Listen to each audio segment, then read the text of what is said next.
And just so you know, we're recording.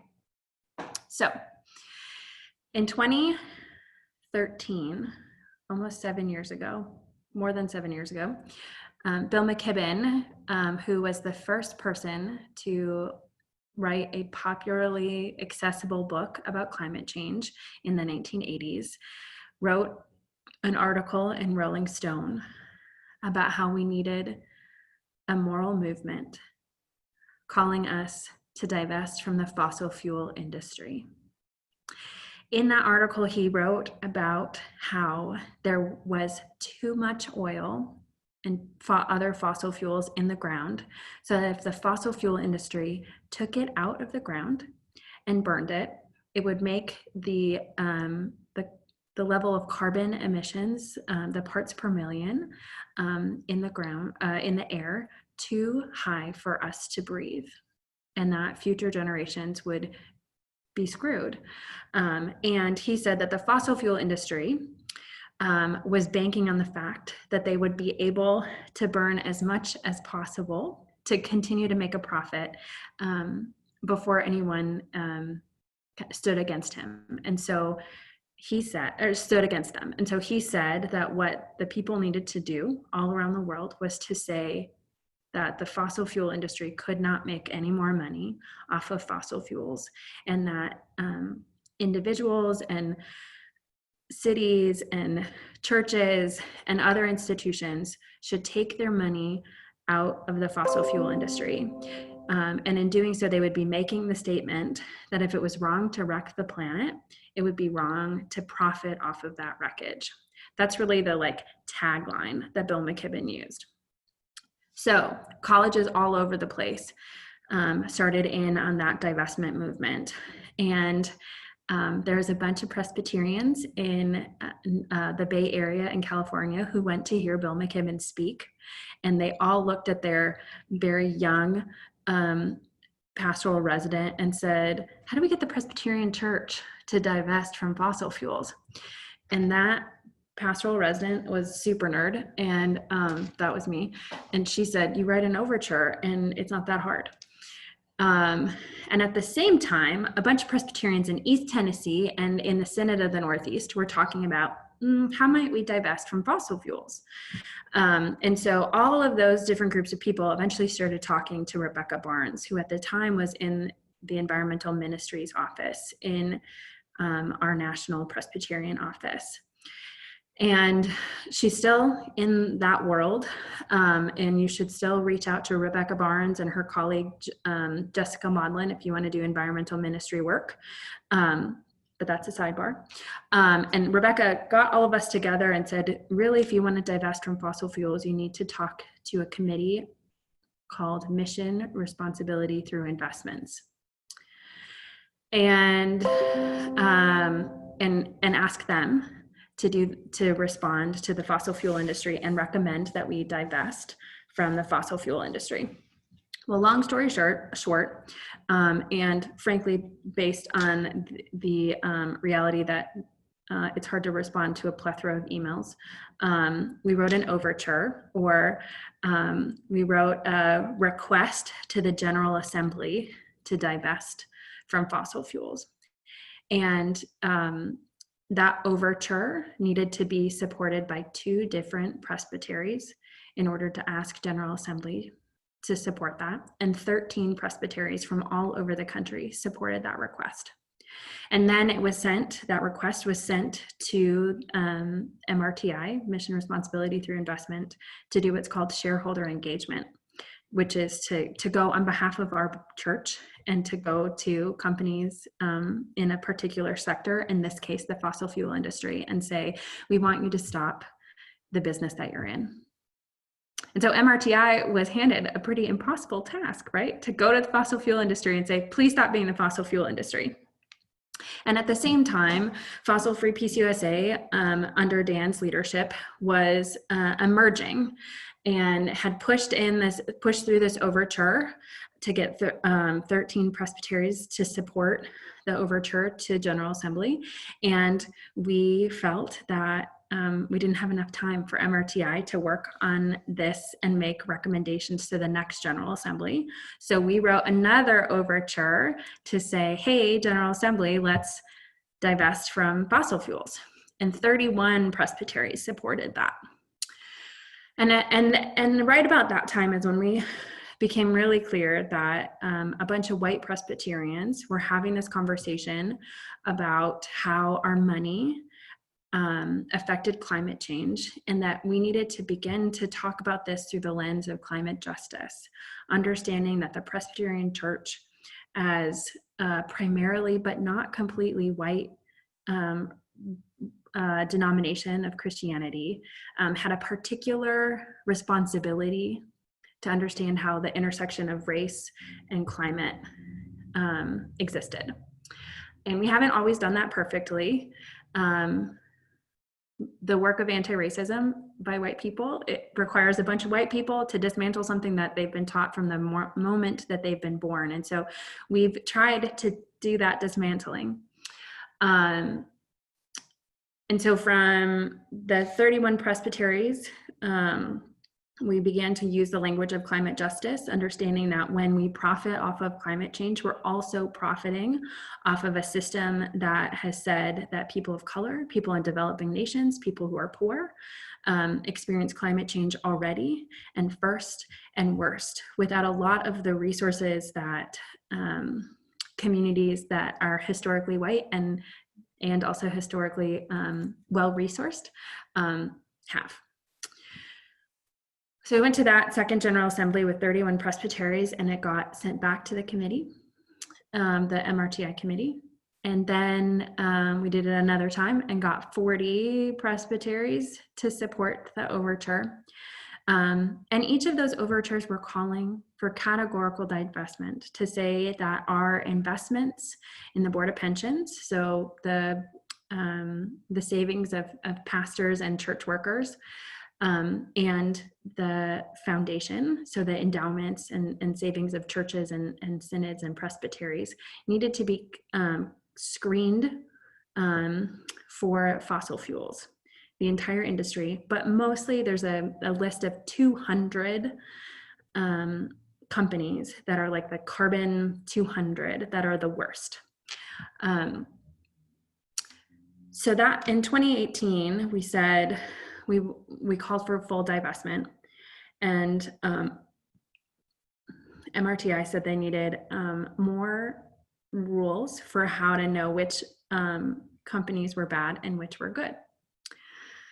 Now, there's a ton of history about how the fossil fuel industry has profited off of climate change, tons and tons and tons. And the book that I recommend to you, if you want to learn more about the fossil fuel industry and climate change, is Storms of My Grandchildren by James Hansen. He was the first climate scientist to tell Congress that there was a problem and that we needed to respond to it as a political body, as a nation. However, side note, anybody want to take a guess to know how long we've known that climate change is real? I wish I had a prize. How long? It's about 170 years. 170 years. Linda Eastwood gets 1,000,000 points. Yes, we've known since the 19th century that climate change is real. And the fossil fuel companies have known that as well. So they've had tons and tons of time to change.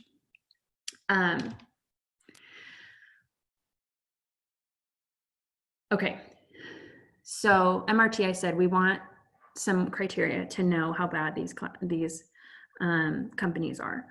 And we said, I think we already know that they're bad because they know how bad climate change is and they're making money off of it. But they came up with a list, and in the last 2 years, Helen, thank you for putting that in the chat box. Storms of My Grandchildren by James Hansen. They came up with the criteria, and then they said, here are the 3 that we think are the worst: Exxon, Valero, and Marathon. And in 2020, at this General Assembly, MRTI was ready to say that we needed to divest from Exxon, Valero, and Marathon. We had begun the process of an overture asking for divestment, categorical divestment from the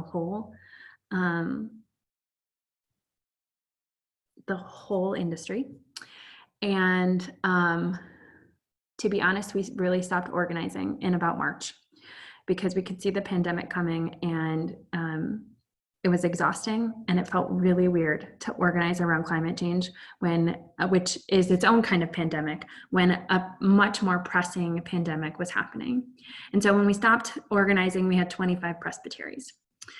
And we went to, we knew that General Assembly wasn't going to happen the way that we'd experienced it before. And so General Assembly didn't consider MRTI's request that we divest from those 3 companies. And it also didn't consider the overtures for lots of good reasons. It's simply hard to have a lot of business on Zoom. So the purpose of this conversation and the purpose of all future conversations about divesting from presbyteries is to say, we don't need to wait for General Assembly. We don't have to wait another 2 years for General Assembly to divest. We can follow the example of synods like the Synod of the Northeast and presbyteries like San Francisco Presbytery and Boston Presbytery who have divested and divest in presbyteries all over the country. So that in 2022, when the denomination is trying to decide if we'll continue to make money off of fossil fuels, there's a ton of presbyteries saying, we want to do this. We want to make money not off of fossil fuels. We want to invest in things that give life and not death. And we commit to that. And that presbyteries will lead the way because General Assembly could not and has not. Okay, I just threw a ton of information at all of you. Does anybody have any questions about that history? What is going to be in the toolkit is a written history of what I just told you so that you too can tell the story of Fossil Free. Does anybody have any pressing questions?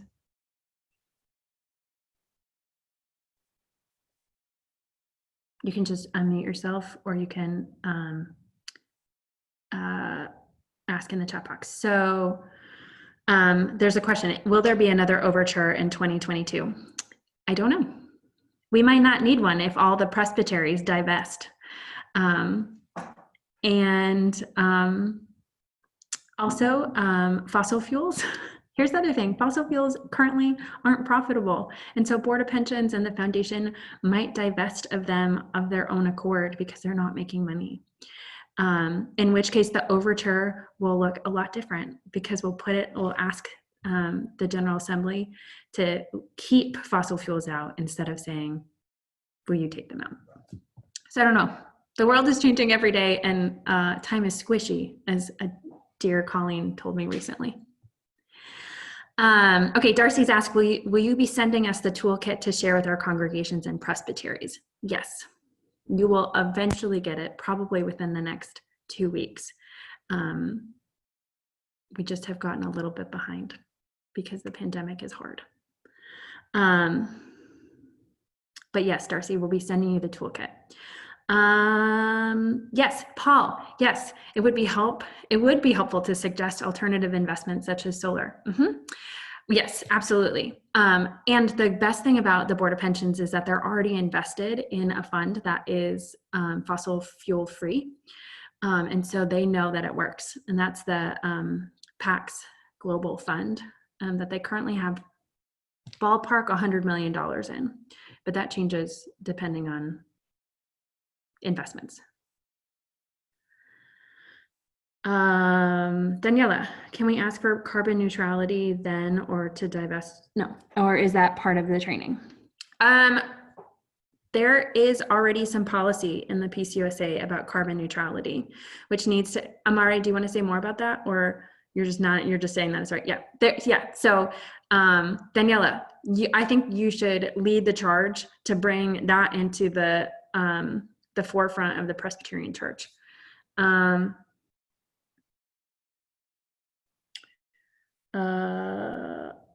Liz, I don't know what that question means. What will this mean for an overture to get Board of Pensions to divest from fossil fuels? What is this?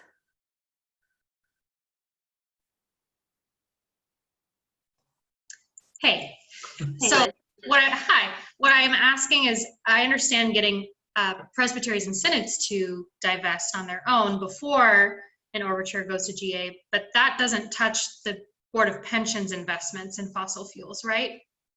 Right, it wouldn't. Right, But so that's what I'm asking, like, is this done in conjunction with, is the hope that an overture asking them to do that is kind of being built during this time while we're all divesting, so that we have more power in asking for that once we get to 22? I think so. Tell your cat yes. He agrees. Yes. Constance, you were doing the work of God at the hospital. So yes, I mean, I think, right, so Board of Pensions has said that that they probably will divest if General Assembly says that they need to divest. And at the end of this call, we're going to tell you about some other organizing that's happening to do some inside work, pushing the Board of Pensions to divest before that. So on this call, we're just focusing on presbyteries and synods, which is really like in the foundation, but in other places as well.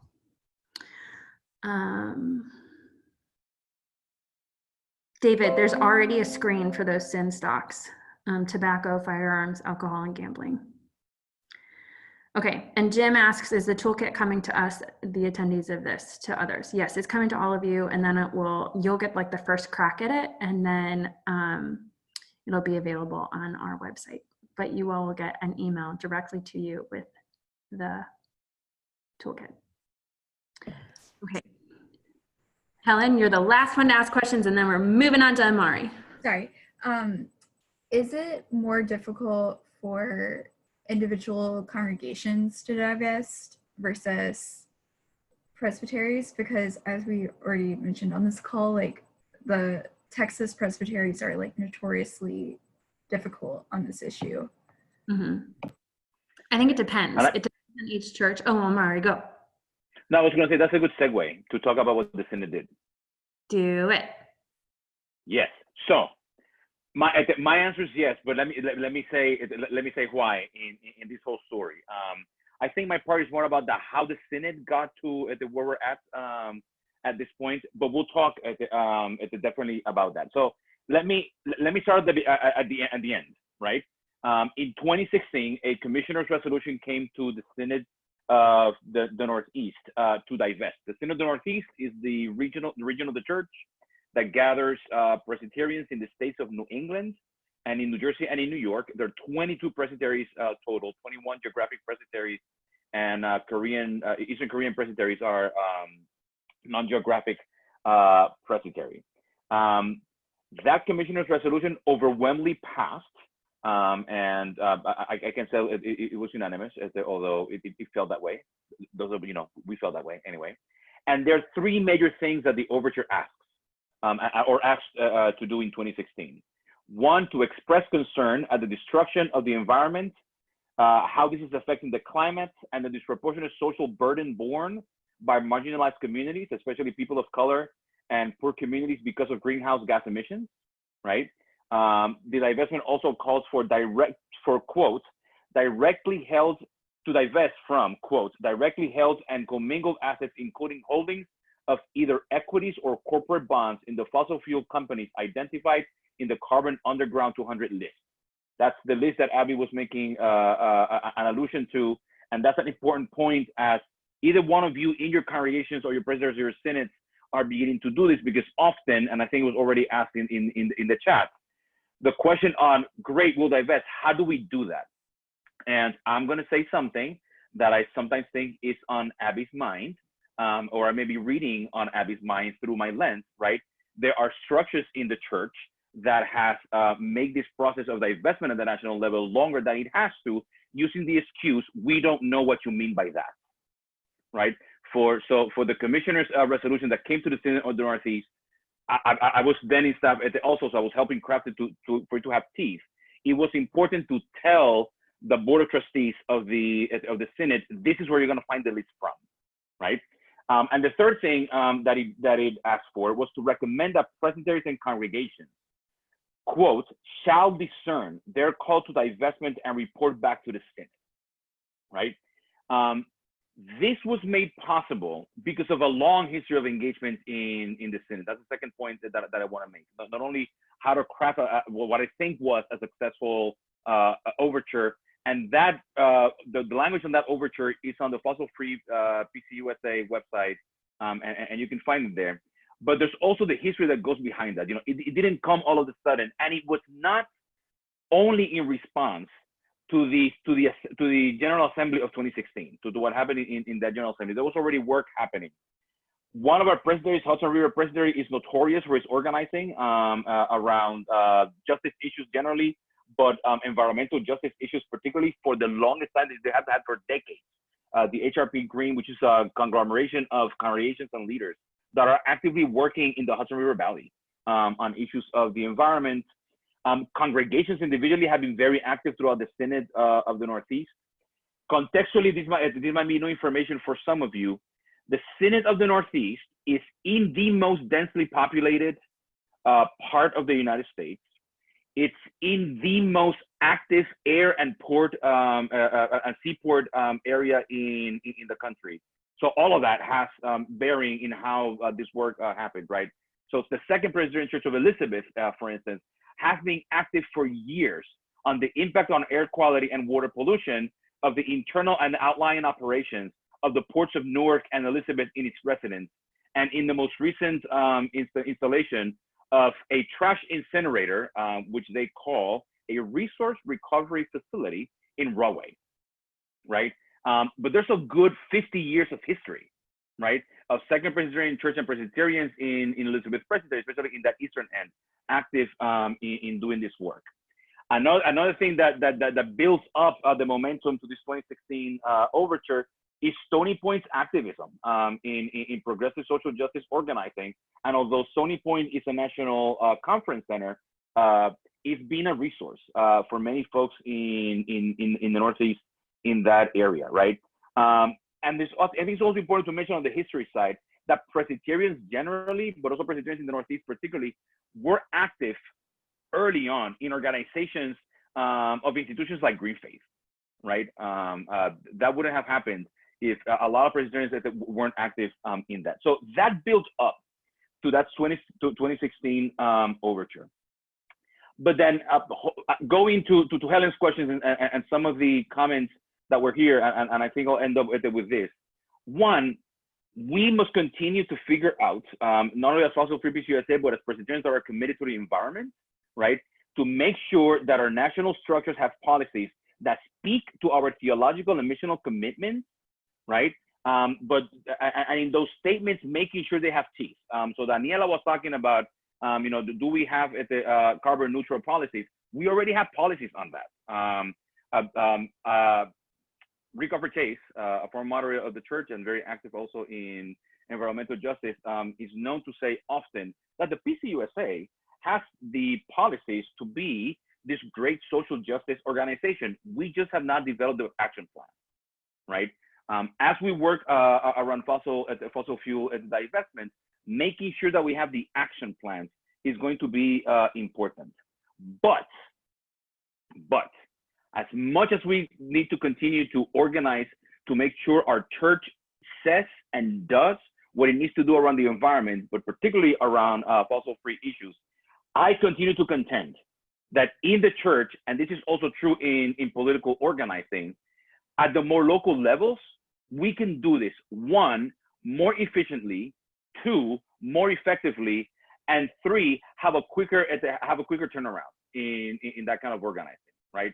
So to Helen's question, if your congregation or a congregation that you know is already having these conversations and they're grappling with what does it mean for us to embrace this part of our historical and contemporary witness as Presbyterians around the defense of the environment, and what does that mean to the way we invest, and how does our investment speak to our witness, right? Of that is already a door that's open for a session to make a decision to divest. And that is the same thing on at presbytery levels, and it happened in the Synod of the Northeast, because we're already having this conversation, because there was already an understanding, even in the political diversity that exists within the Synod around fossil fuels. People think of Texas, right? You know, and how that impact that may or may not impact the Texan economy. In the Northeast, fracking is a big issue, right? As far as the impact on the environment, but also how people interpret that in the loss of good jobs, right? And having that conversation openly was what led the Synod into doing this. But again, doing work at the presbytery and the Synod level, and also in congregational level, does not dismiss our responsibility to make sure that the national level speaks. But approving something at the national level does not mean that synods, presbyteries, and congregations would divest, right? Because we are autonomous councils, each council needs to make its own decision.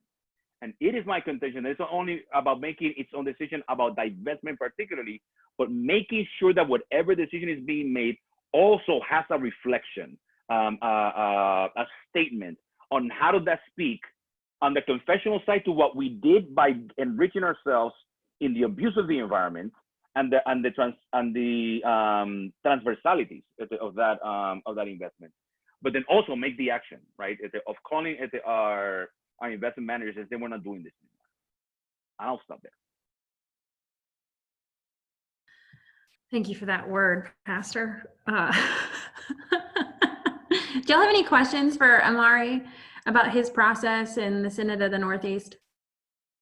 How long did it take to get, I mean, so this is like a trick question, right? Because you said that there was all of this like conversation in the background and like years of other people talking. But from the time it took to write the overture to the Synod to then passing it, how fast was that? Right. So the process at the history on that particular overture. Go back to the organization that happened in the 2016 General Assembly. There were a lot of people in the Synod of the Northeast already involved in it, and I think that many of us thought it was going to pass in 2016.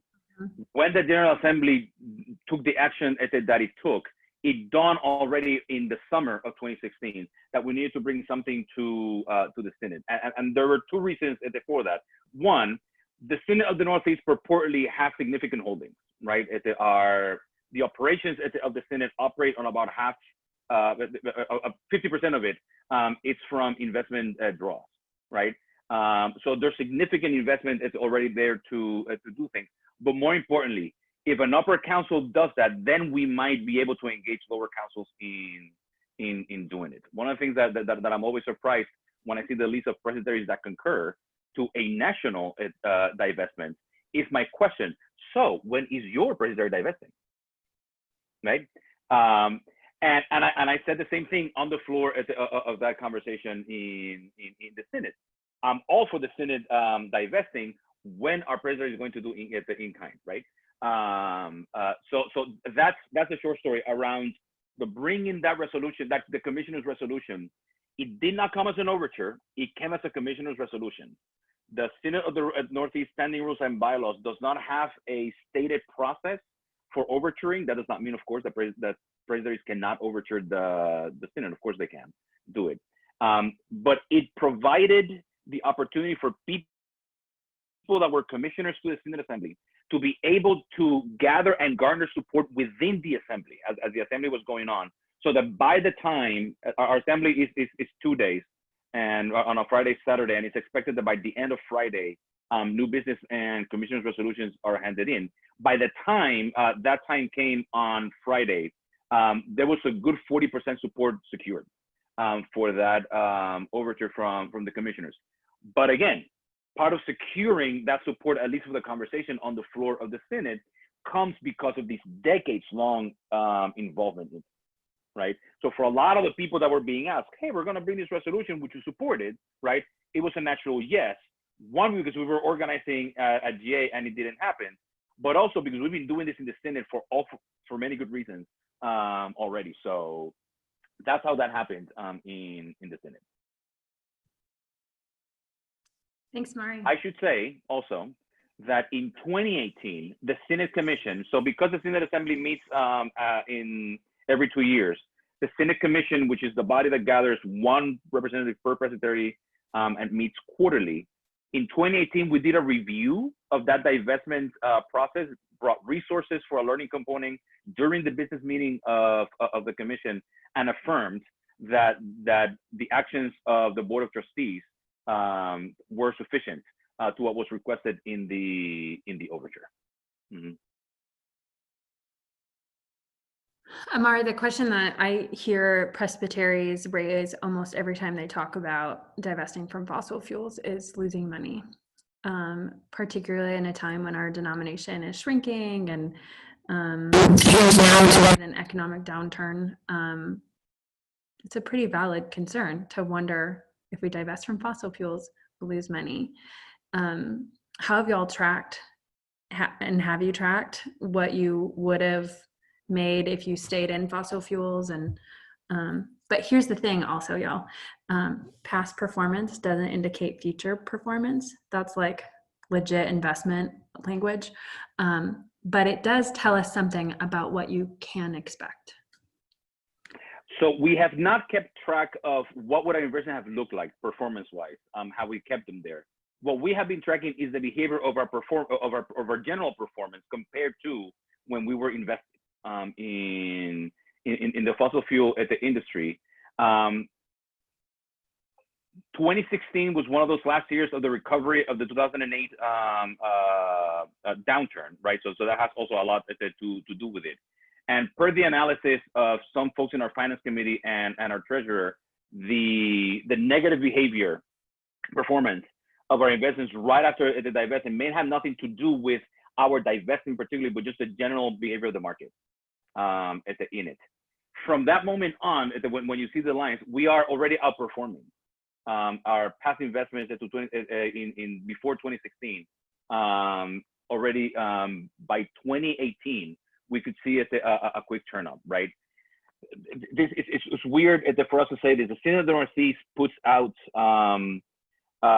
between $500,000 in grants and support to presbyteries and organizations throughout our synod. And I've been serving the synod for the past 6 years. We've been working in the strategy that we currently are operating in.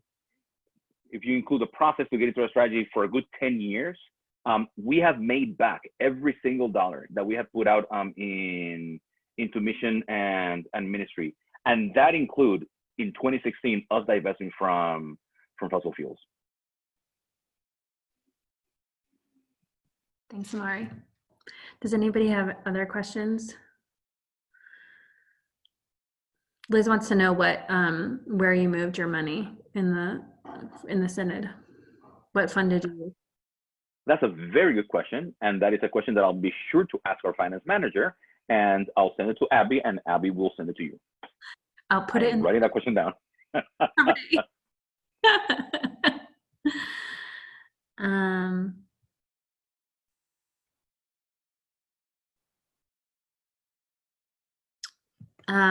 Other questions for Amari?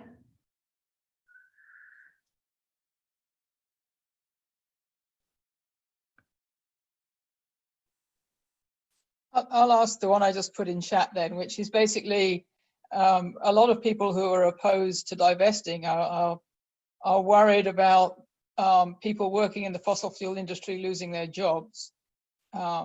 And I think there probably are quite reasonable answers in terms of sort of green economy employment, but the transition's still pretty difficult. And I think we have to be able to present a good answer to that for people, especially in places like Texas, but who are in Alaska, who are really worried about job loss and the broader economic implications for people's employment. And what I'm going to share is a commentary. So meaning it's Amari speaking, it's something that the Senate has intentionally done, if you will. One is to observe that the fossil fuel industry generally, it's already in a down spiral, right? Both the use of the market of that kind of energy. And I think the way the population in the United States and throughout the world is understanding the causes and effects of engaging with fossil fuels, right? So that on the one side, but on the more local commentary, I think an important reason why this conversation also, and perhaps more importantly, needs to happen at more regional and local levels is because we are the ones that are better positioned, you know, in your local church, through your session, in your presbytery, and perhaps even in your synod, to know what is going to be the real impact, not on the job lost because of divestment, because that's not going to happen, right? But because of the need to already create different kind of job trainings for new industries that are developing around the energy industry particularly, but also in general. The successful programs that the Obama administration tried to put in place to shift people from coal mining to other kinds of industries, and how that was undone by the Trump administration is the real cause of the job loss, right? Not divestment from fossil fuels. So making sure that we have a more holistic conversation that includes, and I agree with that, labor and the need for jobs, and also the conversation on the real importance of energy through fossil fuels is important. And again, that conversation is better had at the more local levels than it will ever happen at the national level. One of the issues that came up at both the last two General Assemblies was the concern that if the Board of Pensions divested, that it would directly negatively impact the pensions of clergy. And with half of the commissioners at General Assembly being clergy, that was something that was pushed very hard by the opponents of divestment.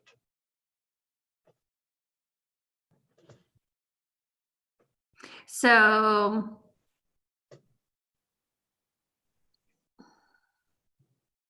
there's lots and lots of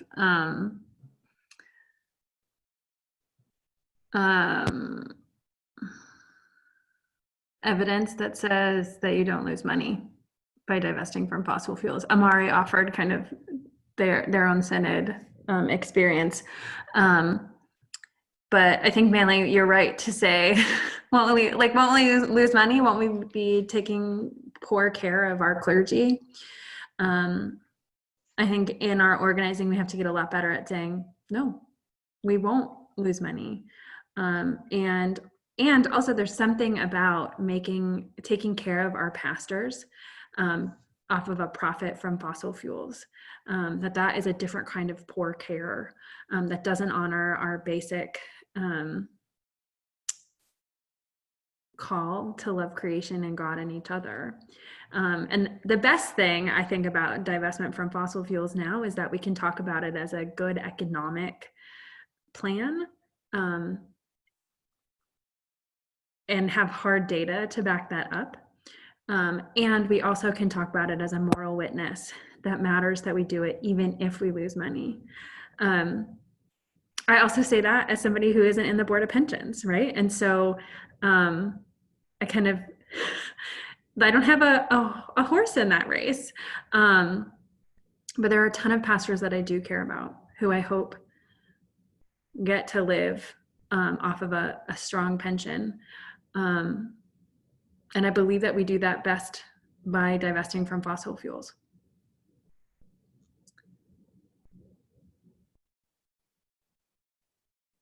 We've divested from other large industries like tobacco, like alcohol, like firearms, and nobody started saying, oh my God, we're going to lose money.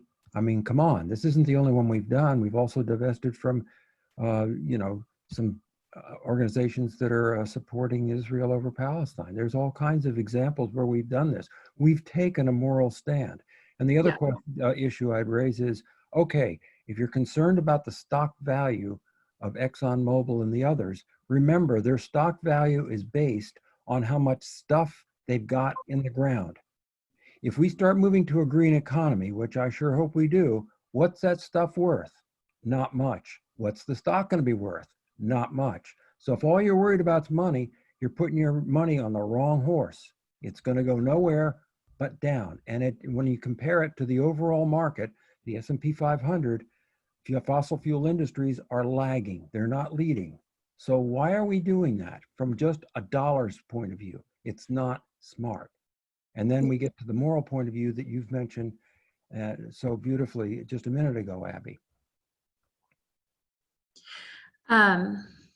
One thing that you said that we divested from all of those, that we divested from gambling and alcohol and tobacco, we actually never divested from them because we were never invested in them in the first place. Because from the beginning we said we would not make money off of things that harmed other people. And that's something that I think it's important also for us to do, you know, in keeping both the larger picture, but also having the conversations that we need to have, right? You know, reducing the divestment conversation to the money. I think it's been said a couple of times in the chat. You know, it's only 5% of our investments, right? You know, I mean at the national level. I don't know what it would be in your sessions or presbyteries or synods, right? But it's more importantly about intersectionality. Mm-hmm. Right, you know, it's not about simply extracting, but how is it that there are the foreign policies in the United States of our active abuse still, right, of people in foreign countries in order for us to extract their resources for our use, including fossil fuel resources. It is about us killing communities of color in Elizabeth because of the transport of oil. It's about putting Albany residents in danger by having all night long freight trains running the oil right through the middle of the city of New York. So there are multiple intersectionalities that go with this. It's also about solidarity, right? I want to be solidarious with our retired folk. I am invested in the board of pensions, but what about my solidarity to others? Right, who are being affected by this. It's also about presence, right? What kind of face can a Presbyterian put in a community that is affected by climate change or environmental injustice? And we cannot say with a straight face, we do not invest in that,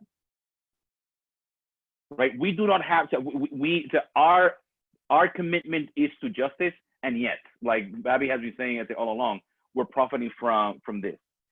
And it also leads us in what is going to be your socio-political plan after divestment, right? It's not only about divestment, like Linda's question suggested, you know, and I think she's right. It's about what does it say about our commitment to a fair job market?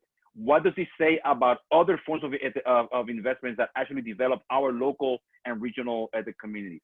What kind of witness are we going to be doing at the local and state level for policies to also be changed, not only for us to divest, but for policies at the state and local levels to change.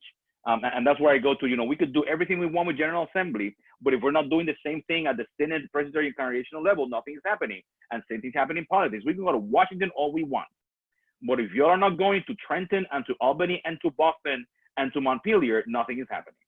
Right? Because in fact, policies at state levels have far-reaching consequences or far-reaching transformational ability than anything that often happens in Washington, right? So, yeah. Thanks, Mari. So we got to move on to the next thing because we only have 8 minutes before I let you out into the world again. Just let me pretend that I have some control, y'all. Okay, so if you were gonna bring this conversation to your presbytery and we gave you the tools to do that, what would you need? Right now, I think you need a brief history of Fossil Free PCUSA, like FAQ about like what's happened and how to answer some of the questions that frequently come up, many of which you've brought up. It sounds like particularly a resource on what are the funds that are other options. What else? What else do you need? What are the funds that are supporting our faith that we are putting into the world, the creation care? Cool. So what are those funds? Okay. I think sadly it would be helpful to show people that these funds aren't all money pits, but that you can actually make money in a sustainable way. So showing that there are funds out there that can make money. I think justice should be the issue that wins people over, but it's not always. Can you just bring your cat back, please? What other questions? The fact that Boilerplate. the fact that we're a connectional church and people, particularly clergy in our presbytery, have connections across the church, examples of other presbyteries and synods who divested, and some, testimonials from them as to what their experience has been. I think that would sway some votes. Great.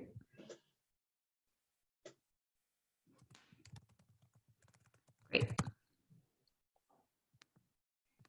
Something, Abby, that I think would be useful is not a list of resources, but a list of questions for sessions and presbyteries to also discern what are more localized ways to invest fundings that are divested, right? That we can, we often have it, we go focus on national enterprises, but there are also very local enterprises that merit both our investment and will give us a return that we need. Yeah, the other thing I think would be really helpful, Omri, it sounds like you're all over this, would be sample language for a divestment overture at the Presbytery and the synod level, please. One thing I would say is that we need to also pay attention to the Gulf Coasts and the other places. When we're going to take our money out of fossil fuel investments, we should return some of that back to those places because they're going to have some serious problems financially. And so we have to skew our mission so that we can pull together. We've talked about pulling together. Yeah. Thanks, Paul.